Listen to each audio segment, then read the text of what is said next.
Primero que nada, darle gracias a Dios por esta oportunidad y pedirle a Él que obre y envíe a todos los que estamos aquí presentes los mensajes y la palabra que es correcta para lograr la estabilidad de nuestras naciones.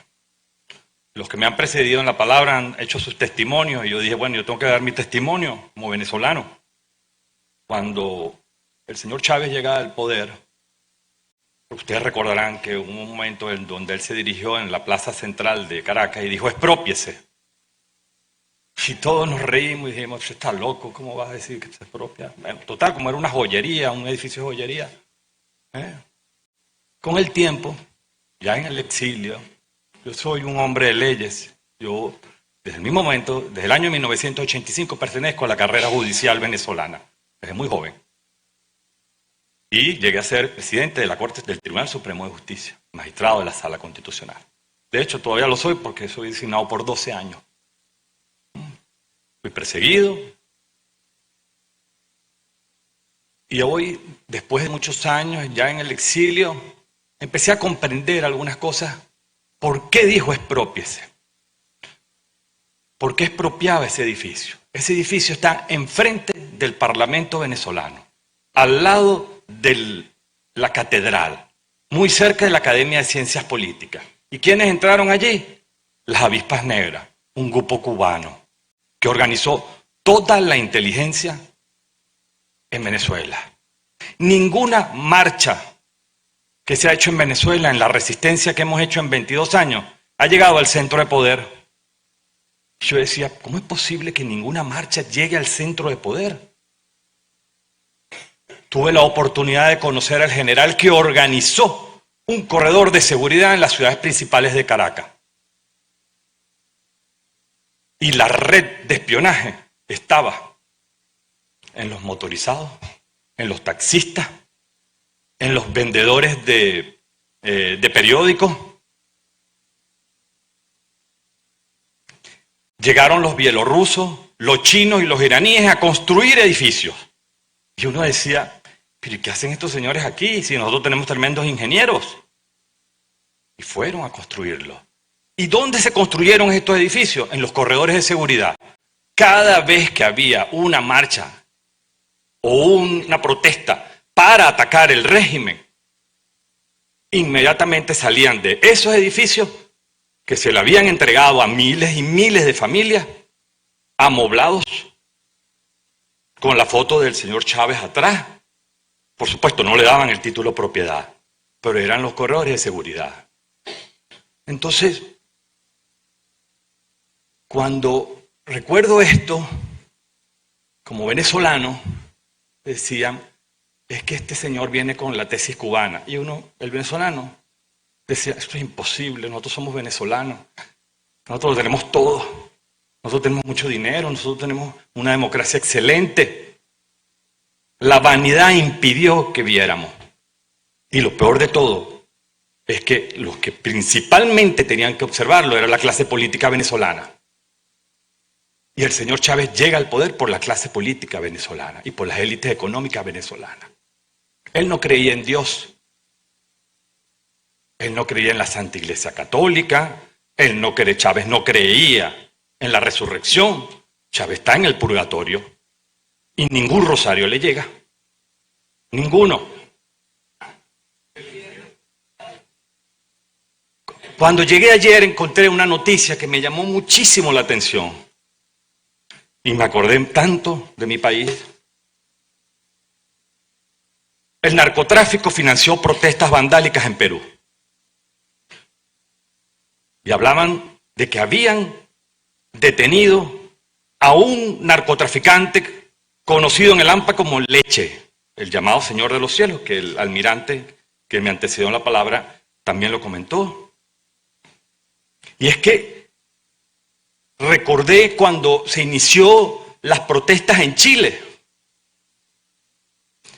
Y un equipo, en la cual yo ahora trabajo en materia de seguridad y defensa, siguiendo el rastro del dinero, descubrimos que un grupo de bolivianos que viven en la frontera con Chile y que tienen un dialecto muy parecido, no sé realmente qué parte es, tenían ya casi un año viviendo en Santiago, trabajaban en Santiago, y por supuesto cuando comenzaron la protesta en el gobierno del presidente Piñera, era imposible detectar de dónde venía el dinero y cómo organizaban eso.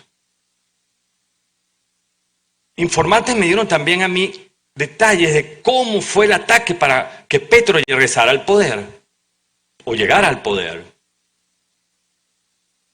¿De dónde venían las protestas, el dinero?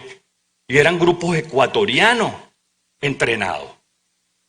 Esto, señores, es una guerra entre el bien y el mal. Esto no se trata de izquierda o derecha. Hay que aplaudir las represas que ha construido algunos países como el Perú, que ha estado, a pesar de todas las dificultades que ha tenido, desde el punto de vista de gobierno ejecutivo, las represas constitucionales han funcionado para impedir no una tiranía, sino una narcocracia. Porque es el narcotráfico el que está detrás de todo esto. Es el narcotráfico que quiere poseer todos estos gobiernos y cambiarle a los estándares y cambiar las narrativas. Y por eso hay que aplaudir al Congreso y a sus integrantes del Perú que han impedido que avance esta narcocracia en esta bella Perú.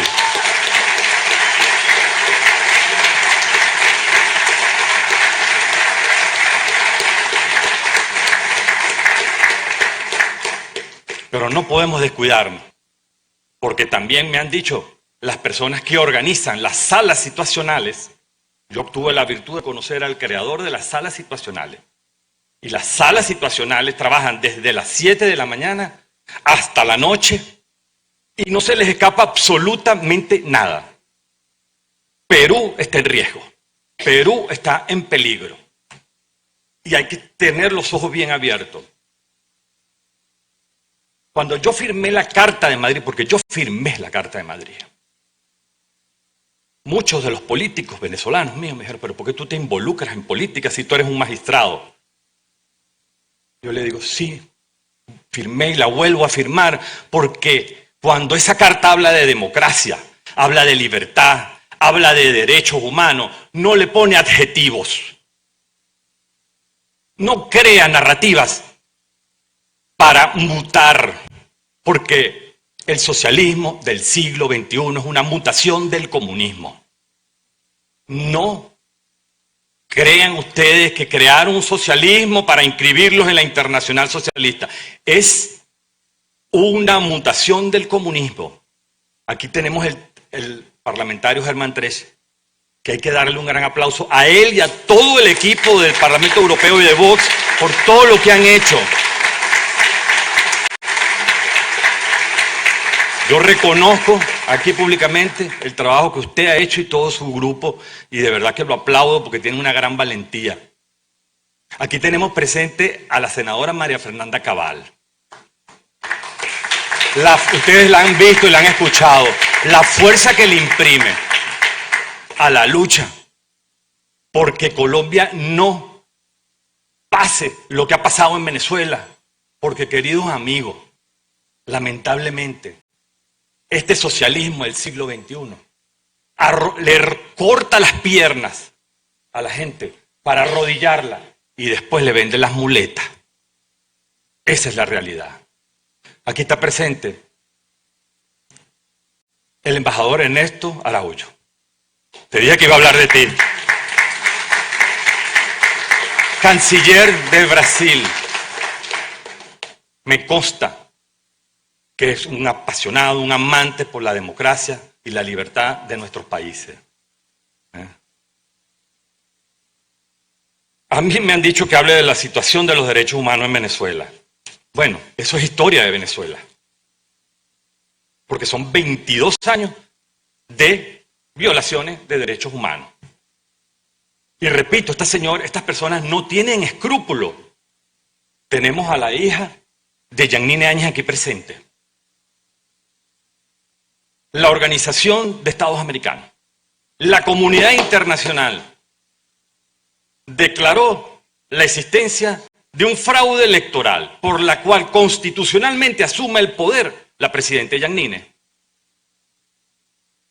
Y después que hay lugar a una elección, es detenida, apresada. Y no se trata de un problema de debido proceso o derecho a la presunción de inocencia. Es peor aún, es un delito de lesa humanidad. Porque tenían que encerrarla, callarla y darle un mensaje a los demás bolivianos. Porque estamos frente a una organización criminal transnacional. No es un problema de Venezuela. Por eso es que cuando alguien decía, no, pero ustedes los venezolanos no lo vieron venir, no, porque nosotros no vamos a hacer jamás Cuba, nunca. Ahora somos 7 millones de personas que están fuera de Venezuela. ¿Qué significa eso? 7 millones de familias divididas. Se ha roto el tejido social. Fracasó el contrato social. Tenemos a uno de los pruebas, testimonios de los nicaragüenses, que fueron a elecciones libres. ¿Cuántos candidatos, Roberto, fueron apresados? 7 candidatos. O sea que la solución no son las elecciones. Es que no puede haber elecciones libres si los ciudadanos no son libres. Entonces, el narcotráfico está penetrando los gobiernos en la región para acabar con la democracia. ¿Qué vamos a hacer? ¿Vamos a permitir que acaben con el sueño de nuestros países, de nuestros hijos, a vivir un bienestar? En Venezuela hay un resumen de violaciones de derechos humanos. Comenzaron con las confiscaciones, las persecuciones de líderes políticos, la cooptación de los poderes públicos, el ajusticiamiento de resistencia ciudadana. Y después crearon ese famoso socialismo del siglo XXI, que es una mutación del comunismo. Y después un apéndice, que es el Grupo de Puebla. El inventario de violaciones de los derechos humanos es una escalada programada, es un plan de transición diseñado para consolidar un sesgo ideológico. Este documento que está aquí, yo quería ponerlo, pero lamentablemente no se puede por razones de estilo. Son las bases programáticas del Partido Socialista Unido de Venezuela. Este es un documento que muy pocos venezolanos lo conocen. Yo voy a leer solo 3 frases nada más. Esto fue diseñado por la izquierda española, la izquierda francesa, la izquierda italiana, por supuesto, la izquierda cubana. Aquí estuvieron los rusos que metieron también tinta en esta arquitectura. Y esto es lo que está ocurriendo en todos los países. No es un problema de Venezuela, no es un problema de Bolivia, no es un problema de Nicaragua, no es un problema de Cuba, es un problema de la región. Repito, es una lucha entre el bien y el mal. Las fuerzas motrices de la revolución bolivariana. Las fuerzas motrices o sujetos de la revolución bolivariana son los trabajadores y las trabajadoras, en su doble condición creadores de la riqueza y expropiados del fruto de su trabajo. Como ellos fueron expropiados, vamos a expropiar. El enemigo principal es el imperialismo capitalista, su centro hegemónico, el imperialismo y el gobierno estadounidense, sus monopolios transnacionales, en particular los del sector financiero, tecnológico, militar, económico, mediático, por una parte, y por la otra, la alta jerarquía eclesiástica, la oligarquía, las burguesías apátridas, así como todo sector social, que al igual que aquello, sirva de base social al imperialismo o a cualquier fuerza extranjera para la dominación de nuestros pueblos. Es decir, iban a trabajar todos los estadios de una sociedad. En Venezuela, repito, ocuparon todos los estados de una sociedad. Las formas de lucha y acumulación de la fuerza. Esta revolución no es una revolución desarmada. Se plantea la defensa de la patria utilizando todos los mecanismos que sean necesarios. Y por eso es que tenemos delitos de lesa humanidad en Venezuela. Ahora, es un crimen organizado transnacional. Estos son puntos de cuenta firmados con la firma de Maduro como presidente, del caso de Odebrecht, donde hubo miles y miles de millones de dólares de obras que nunca fueron fabricadas. ¿Y a dónde fueron ese dinero? ¿De dónde venía ese dinero? Porque no era recurso venezolano. Aquí podemos ver que venía del fondo chino del fondo iraní, el programa Evo Morales, antes de que llegara ese socialismo nuevamente a Bolivia, pudimos obtener la información que había en el consulado boliviano y obtener toda la documentación de todo el dinero que recibió el programa Evo Morales a través de PDVSA. Eso es un crimen organizado transnacional. Imagínense lo que se está fraguando en países como en Europa, en España. Yo tuve la oportunidad de estar en el Senado español presentando los medios de prueba de cómo se creó el partido político Podemos. Cómo recibió Monedero, Iglesias, dinero de aquí, de Perú, de Ecuador, de Brasil, de Venezuela. Porque antes de ser ellos partidos políticos, recuerda que estaban los indignados, creo que estaban en la Puerta del Sol, con dinero después se hicieron de dos ayuntamientos, la de Madrid y Barcelona, después protegidos por el gobierno del PSOE. Ya me están diciendo que me queda poco tiempo. Vamos a hacer un cierre porque quiero, antes que nada, mencionar un poco lo que está pasando con la oposición venezolana. Repito, Venezuela es un territorio ocupado. Tenemos pruebas del acuerdo militar entre Cuba y Venezuela para crear la inteligencia, la contrainteligencia y toda la compra de armamento, el equipamiento y el entrenamiento de personal. Incluso hay una cárcel de cubanos en Venezuela. La FARC, el ELN y el Hezbollah, no es mentira, esto no es una teoría de conspiración, es verdad, existen pruebas, pero ¿por qué esto no se destapa? Porque los sistemas judiciales del mundo son frágiles. ¿Por qué en el caso de Podemos en España, con todas las pruebas contundentes que hay, el señor Iglesias tuvo que refugiarse y fue designado ministro? Ahí se refugia y lo designan ministro y después alega, me voy a retirar de la política. No se han retirado de la política, regresaron otra vez a esta región a buscar dinero y recursos. La oposición venezolana, me perdonan el tema, pero estamos jodidos. Porque la oposición venezolana se sentó en un diálogo número 16. Número 16, y después que teníamos tras las cuerdas al régimen asustado en épocas del presidente Trump, en épocas del presidente Bolsonaro y en otros presidentes aliados, la oposición se siente en un diálogo, vean ustedes, territorio del diálogo, México. ¿Quién es el interlocutor del diálogo? Noruega. Y el observador, Rusia. No me jodas. No me engañen más. No puede ser. Y después, uno de los interlocutores del diálogo de la oposición venezolana se le entrevista, porque se incorporó Macron y Petro. Le preguntan, ¿pero qué vamos a hacer con el diálogo? No, es que no podemos decir nada porque tenemos que respetar al interlocutor. Ha pasado 1 año y medio. ¿Saben para qué ha servido el diálogo? Para la liberación, pero no para los más de 100 presos políticos, sino para los sobrinos de la familia presidencial. Esos sí fueron liberados, que ya estaban sentenciados y condenados. Para que Chevron fuera a abrir actividades y convenios, nada más y nada menos con Tarek Al-Saimi. Eso no puede ser. Eso es una sinvergüenzura. Eso es una sinvergüenzura. Y después, para colmo, la oposición venezolana tiene la brújula de Jack Sparrow. ¿Por qué? Dame unos minutos nada más, porque yo creo que es bueno que ustedes sepan esto, porque esto es algo que a veces no se ve porque la venden.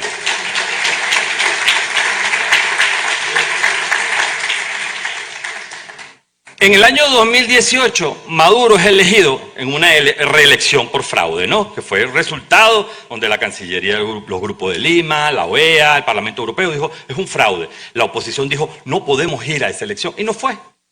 Resultado.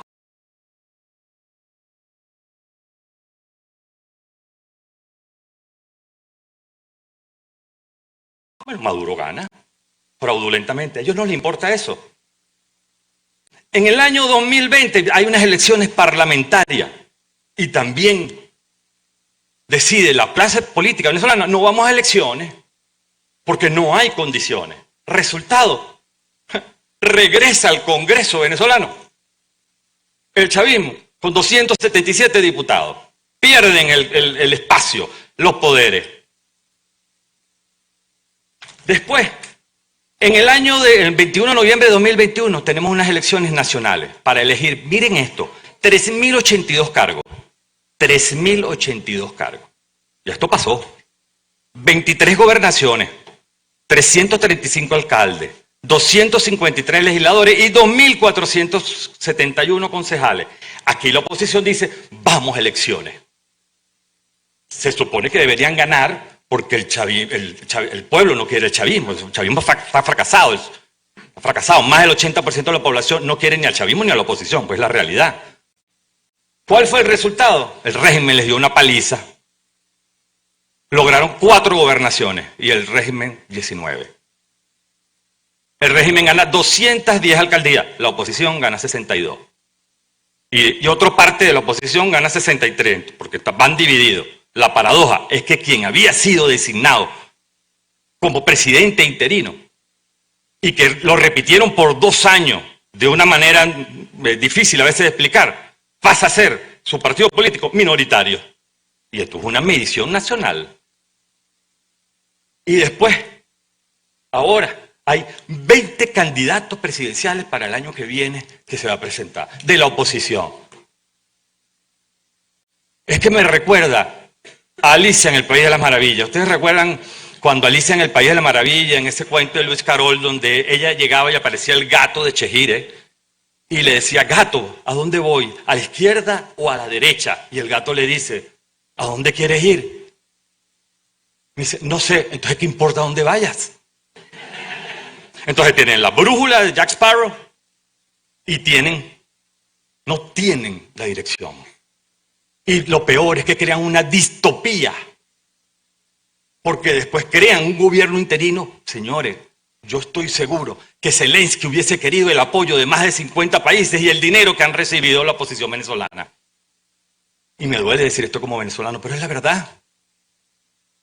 Ese dinero sirvió ¿para qué? Para que ese presidente interino que nunca quiso asumir la presidencia encargada de la República, como lo dice la Constitución, que nunca quiso designar ministros como debería ser, solo designó 2 comandantes militares. Uno, para hacer una operación, está preso en Nueva York por narcotráfico. Y el segundo que designó está demandado en la Corte Penal Internacional por las torturas a los jóvenes estudiantes. Eso no puede ser cuando tenemos unos militares de alto nivel fuera del país que pueden perfectamente hacer un trabajo de seguridad y defensa. Eso, más los millones de dólares que han recibido, hubiese sido perfecto para por lo menos liberar a Venezuela. Pero no, nos vamos a elecciones. Entonces, señores, ¿qué nos queda? ¿Qué nos queda? Todo imperio del mal es superado en número por su pueblo. ¿Y quién verdaderamente dirige este país o los países? Ellos han tomado los temas del aborto, el género, la sexualidad, el medio ambiente para jugar con la mente de los pueblos. Acrecentan la organización con todos los vicios como una organización criminal. Pido a Dios Creador, no nos abandone. Proteja a la gente de Perú, pueblo noble que merece la paz y la estabilidad. Gracias.